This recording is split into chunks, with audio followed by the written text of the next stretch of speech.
Today I've got something new for you to try. Practicing your drawing skills when making Christmas cards.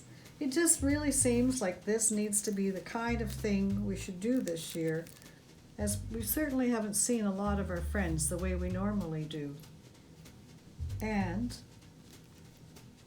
sending them a personalized card just seems like a really nice way of saying how much you think of them, even though you didn't get to see much of them this year.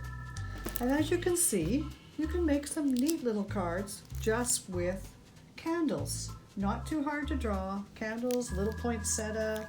I like this one here. It's got that little bit of glitter here, little bit of coloring, and you can color them a lot, color them a little, or not color them at all. One of the things I like to do is I've cut the paper a little bit shy on the one side. If you can see, it's a little bit less, and so that allows me to put a little red strip there, which I think really sets off the black of the ink work. Don't glue your strip on until you're done. And I love this beautiful thin little double-sided tape that you can get at all the craft stores now. It's really slick for just peeling it off and sticking it on. Now if you want to make your own cards, a really fast way to do that is to get them from Strathmore. Has a great set of cards.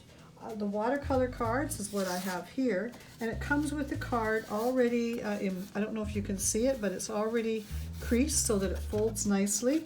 And this is watercolor paper, nice paper. You can do your picture on it, and then you're writing on the back. They also have some nice mixed media cards, which are also great to work with. And you can find them at Opus, Michaels, and of course on Amazon, our favorite store. Now, just to get you started, all you really need is to have your card. I like to cover off the space here so that I can really am aware of what space I'm working at. In this particular time, I'm going to do 3 candles, and so I'm going to work on it sideways. So here I can see my space. I've already trimmed the card so that it's got room for that little strip of red that's going to go on it at the bottom.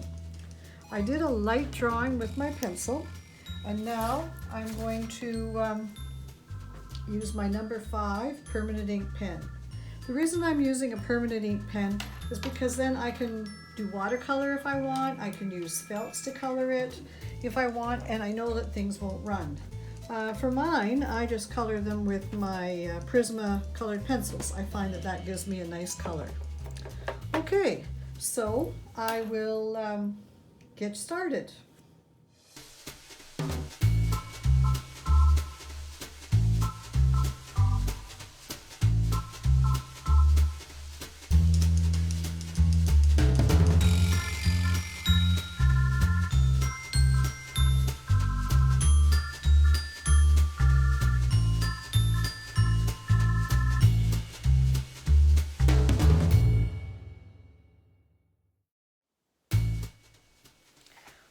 Once you finish drawing your card, the really fun part, well, I guess the second best fun part, is actually coloring it.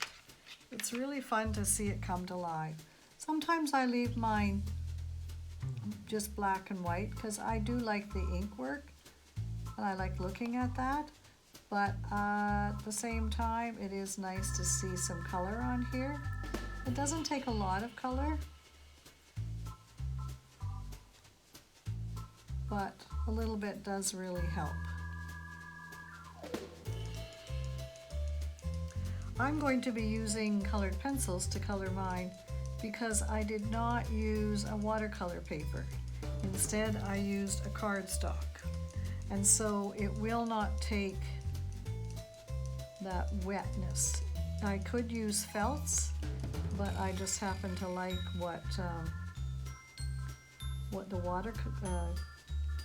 my colored pencils will do, and so that's what I do mine.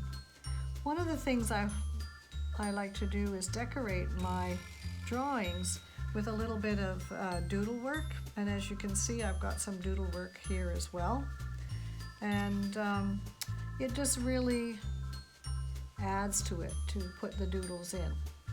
Okay, well, I'm going to head off and color mine, and I'll leave you to color yours if you've started to do one as well.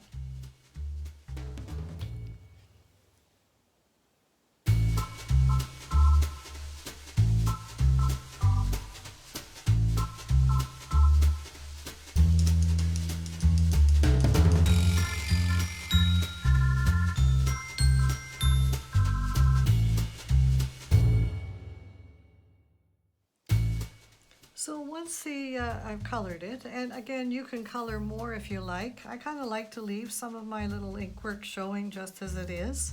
So I don't always color every little thing, but certainly it's whatever you choose. When you fold it, be sure and leave that little space that we talked about earlier. So generally leave about 1/4 of an inch here. Fold it and fold.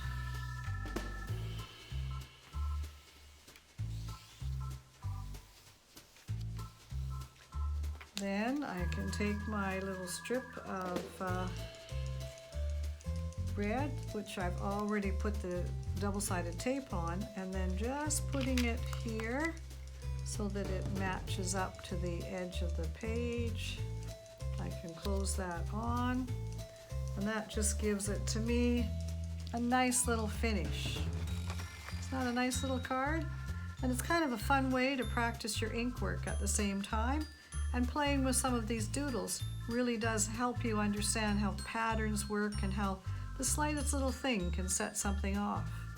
Now I do have something that will help you in getting your own cards underway, and I have this little downloadable sheet here, which you can get the link for just below at the bottom of the video here, and it gives you some ideas of different arrangements you can do, whether you use 1 candle, 2, or 3, and suggests how to draw the holly leaves. They're actually not too hard to draw if you follow the steps. I've also done a poinsettia here to give you an idea how that works, and then a few doodle patterns that you can use to help decorate your candles. For example, in here you can see I used some doodle patterns here to make a little dish. I did the 3 candles here, and then I also did some doodle patterns right on the candles as well. So this will help you get started, and as I say, this sheet is my gift to you and help you get going on your ink drawing and getting some of those Christmas cards ready for some of those special people in your life. So have fun, and we'll see you again.